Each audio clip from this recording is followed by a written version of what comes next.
역대하 연속 강의 10번째 시간이고요. 근데 우리가 열왕기에도 솔로몬에 대한 말씀이 있고요. 그 다음에 역대기에도 솔로몬에 대한 말씀이 있는데, 열왕기에서는 솔로몬에 대해서 그냥 리얼하게 그냥 다 기록해요. 부정적인 것도 기록하고 또 긍정적인 것도 기록하고. 그런데 역대하는 유다 백성들이 70년 동안 바벨론에서 포로 생활을 하고 돌아온 뒤에 유다 백성들의 어떤 역사적 정통성, 또 하나님의 백성으로서의 어떤 자존감, 이런 것들을 가르치기 위해서 기록된 성경이기 때문에 솔로몬에 대해서 나쁜 점을 기록을 하지 않았어요. 열왕기서에는 솔로몬의 타락한 모습을 마지막에 기록하고 솔로몬이 그렇게 인생을 끝내는데, 열왕기서에는 솔로몬의 그 부정적인 면, 불신앙적인 면을 다 이렇게 감춰놨어요. 왜냐하면 이스라엘 백성들에게, 그 민족들에게 어떤 신앙의 정통성, 또 역사적 정통성을 말해야 되기 때문에 의도적으로 밝은 면만 기록했다, 그렇게 생각이 되어지고요. 그래서 2장부터 7장까지 계속 2, 3, 4, 5, 6, 7까지 6장에 걸쳐서 이 솔로몬의 성전 건축에 대한 말씀을 합니다. 그래서 솔로몬이 성전 건축을 하기 전에 어떻게 준비했고, 그 다음에 솔로몬이 어떤 과정을 통해서 성전 건축을 했고, 그러니까 준비 과정, 성전 건축하는 과정, 그 다음에 성전 건축한 이후에 어떻게 봉헌 기도를 하는 그런 장면, 또 하나님 앞에 큰 대회로 모이는 장면, 이런 것들을 아주 상세하게 기록을 하고 있습니다.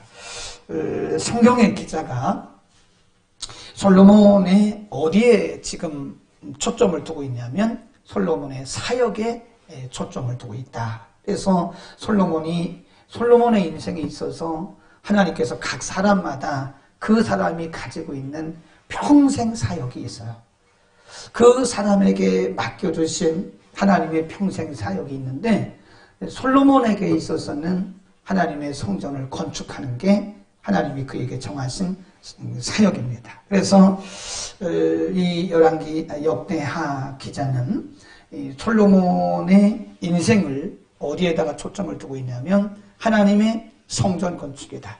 하나님의 성전 건축이 솔로몬의 그 인생에 있어서 가장 중요한 사역이다. 이렇게 보면 하나님이 사람들을 이렇게 부르실 때요, 사역이 다 똑같지가 않아요. 그리고 사역의 크기도 똑같지가 않습니다. 우리가 분명히 알아야 할 것은 두 가지인데, 하나는 남과 절대 비교하지 말라는 거예요.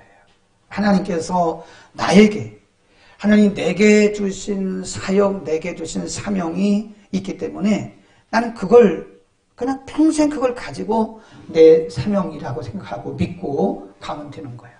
요한복음 마지막 장에 보면 예수님이 부활하신 후에 제자들을 찾아오세요.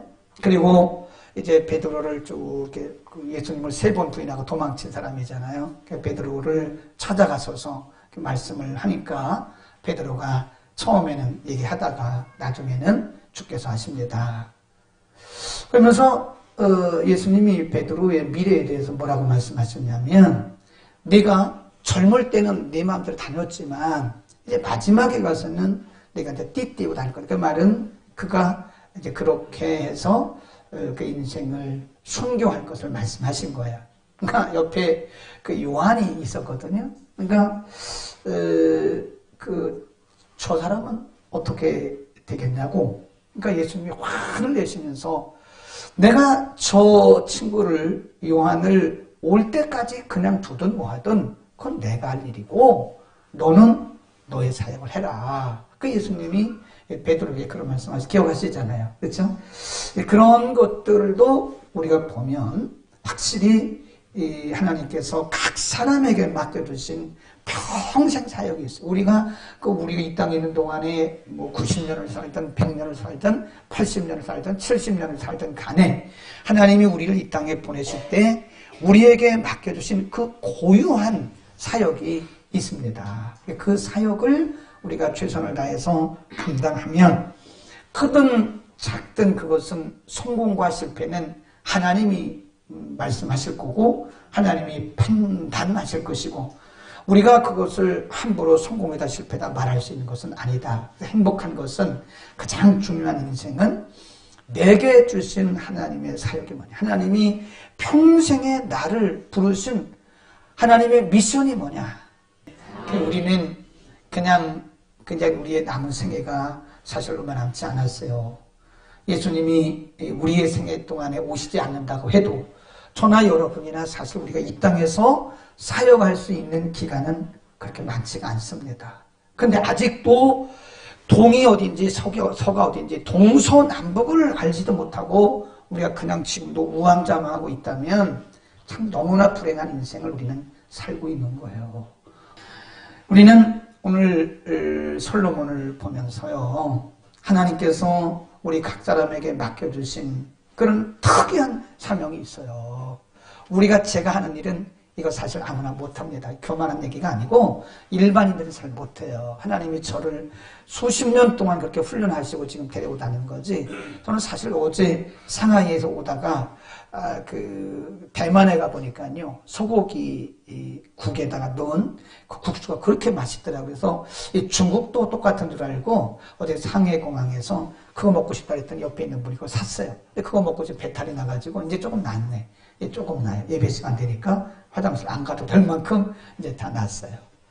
근데 신기하게도 피곤하지 않은 거예요. 남들이 볼 때 이렇게 20시간씩 차 타고 비행기를 그렇게 타고 30일, 31시간에 걸쳐서 오면 그 기다리는데 얼마나 지치고 힘들겠는데 신기하리나 만큼 피곤하지가 않아요. 그건 제가 그런 게 아니라니까요. 하나님께서 우리 각자에게 맡겨주신 그 일들을 감당할 수 있게. 자, 오늘 솔로몬에 대해서 여러 가지 쭉 얘기를 하고 있는데 1절, 2절입니다. 8장 1절, 2절. 시작. 솔로몬이 여호와의 전과 자기의 궁궐을 20년, 거다 줄 보세요. 20년 동안에 건축하기를 마치고 20년 동안에 그랬어요. 여호와의 전과 자기의 궁궐을 다 건축했다. 열왕기상 6장으로 갑니다. 20년이 어떻게 해서 20년이냐? 열왕기상 6장 38절. 열왕기상 6장 38절에 보면 나오죠. 답이 7장 1절까지. 시작. 1년에 곧 8월에 그 설계와 식양대로 전이 다 피력되었으니 솔로몬이 전을 건축하는 동안이 7년이었더라. 1절. 솔로몬이 자기의 궁을 13년 동안 그죠? 20년이 뭔지 알겠죠? 왜 20년이라고 말했는지. 그래서 성전을 건축하는 기간이 7년이었고 그 다음에 자기 왕궁을 건축하는 기간이 13년이었다. 그래서 합치니까 그것이 20년이었다. 그래요. 그 다음에 8장 3절로 한번 봐보세요. 굉장히 중요한 말씀이 있는데 역대하 8장 3절에 보면 이런 말씀이 있어요. 8장 3절 6절만 읽었다 시간이 없으니까 6절 중간쯤부터 솔로몬이 거기서부터 시작. 솔로몬이 또 예루살렘과 레바논과 그 다스리는 온 땅에 건축하고자 하던 것을 여기다 줄 넣으셔야 돼요. 건축하고자 하던 것을 다 건축했다. 그러면 이 성경을 기록하게 하신 하나님의 의도가 20년이라고 한 20년이라고 말씀했고 그 다음에 6절 끝에서 다 했다. 무엇을 우리에게 말씀하시려고 이런 표현을 성령께서 감동하셔서 이런 표현을 쓰게 하셨는가. 이 마무리는요. 사실은 이 성전을 건축하는 일이나 왕궁을 건축하는 일이 결코 만만치 않았어요. 그리고 순탄하지도 않았어요. 그런데 그 하나님께서 맡겨주신 성전 건축하는 사역을 20년 동안 다 성전과 왕궁 건축하는 사역을 20년 동안에 다 이 말은 굉장히 중요한 거예요. 하나님께서 솔로몬이 잘나서 그런 게 절대 아니고요. 하나님이 솔로몬을 통해서 성전을 건축하게 하시고 또 자기를 위해서 이제 왕궁을 건축하게 하셨는데 하나님이 솔로몬에게 주신 이 사역을 다 이 말은 그가 할 수 있도록 하나님이 끝까지 도우셨다. 그런 얘기입니다. 아멘. 하나님이 우리에게 일을 맡기실 때는요. 그분이 하게 하시는 거예요. 절대로 우리가 내가 한 것처럼 생각해도 안 되고 그렇게 말해도 안 되고 또 우리가 한 것처럼 말해도 안 돼요. 하나님이 하게 하신 것이고 하나님이 할 수 있게 하신 거다. 그래요. 이제 가는 데마다 이제 뭐 닥터김 막 그래요. 듣기는 좋은데 사실 굉장히 거북스러워요.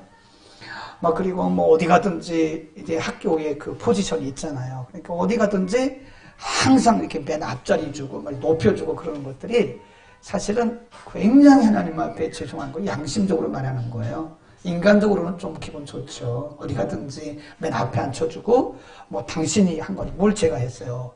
당신 교회에서 이거 제 프로를 세워준 거고 이 차도 당신이 사준 거다. 뭘 제가 그때 그랬어요. 그 치시총장님한테 다시는 이런 얘기 하지 마라. 이건 내가 한 것도 아니고 하나님이 우리를 통해서 하신 거지 뭘 내가 했냐. 난 잊어버리지 않았냐. 나는 내가 차 사준 줄도 모르고 있었는데 당신이 얘기하니까 이제 기억이 났다. 맞다. 이거 우리가 그때 헌금 800인가 뭐 8,000분인가 얼마 보내가지고 한 거 맞는데 그러나 이거 내가 한 거 아니니까 나보고 이렇게 뭐 당신이 산 거다. 이렇게 그런 얘기 하지 말라고. 하나님이 하게 하신 거죠. 아멘. 또 우리가 양심적으로 얘기해야 돼요. 그리고 하나님 앞에서 양심적으로 살아야 돼요. 여러분이 제가 무슨 일을 했든 그 내가 한 거 아닙니다. 무슨 우리가 뭘 하겠어요. 하나님이 하게 하신 거예요. 아멘. 하나님이 할 수 있도록 하신 거지 우리가 뭘 도대체 우리가 뭔데 할 수 있겠어요. 우리가 한 건 아니에요. 솔로몬이 성전을 건축하고 자기 왕궁을 건축하는 건 20년 동안에 6절 끝에 다 이루었다. 그 말은 하나님이 솔로몬에게 맡기신 그 사명을 할 수 있도록 그를 도우셨다. 그런 얘기죠. 아멘. 그러니까 우리가 보면요. 큰 일을 하고 망하는 사람 굉장히 많이 봤어요. 제가. 큰 일 해놓고 망하는 사람. 그 왜 망하는지 아세요? 하나님 앞에 사람 앞에 교만해져서 그래요. 자기가 한 게 아닌데 자기가 한 것처럼. 하나님이 하게 하신 거고 하나님 그분이 하신 거지 우리가 뭘 우리가 했어요. 기분 나쁘면 안 돼요. 목사님 왜 나는 헌금을 이렇게 많이 했는데 알아주지도 않냐고. 뭘 알아줘요. 뭘. 목회자뿐만 아니죠. 목회자뿐만 아니라 우리가 하나님의 성전에서 하나님이 어떤 사역을 맡기셨든 간에 우리는 그것은 내가 한 것이 아니라 하나님이 그분의 영광을 위해서 우리에게 하게 하신 것이고 내가 한 것이 아니라 그분이 할 힘을 주신 거다. 아멘. 우리 평생 이 마음 편치 말고 삽시다. 조금 일해놓고 막 그렇게 하지 말자고. 그거 하나님 보시기에는 뭐 그게 큰 것도 아닌데 그걸 막 할 필요 없어요. 하나님이 하게 하신 거다. 아멘. 이런 얘기를 하면 이제 다른데 집회가 이런 얘기를 하잖아요. 그러면 막 아멘하고 난리 나죠. 막 오빠 막 그 노래 안 하더라도 참 아멘 막 그러는데 우리 성도들은 너무 이게 그 양질의 말씀을 먹으니까 항상 그런 줄 알고 그냥 이러고 있는 거예요. 네. 잘 생각해야 돼요. 하나님 오빠란 말 없어 내가 그냥 한 소리야. 그냥 하나님이 하게 하신 거지. 그게 사람을요 또 우리가 필요 이상으로 막 그렇게 할 필요도 없어요. 네.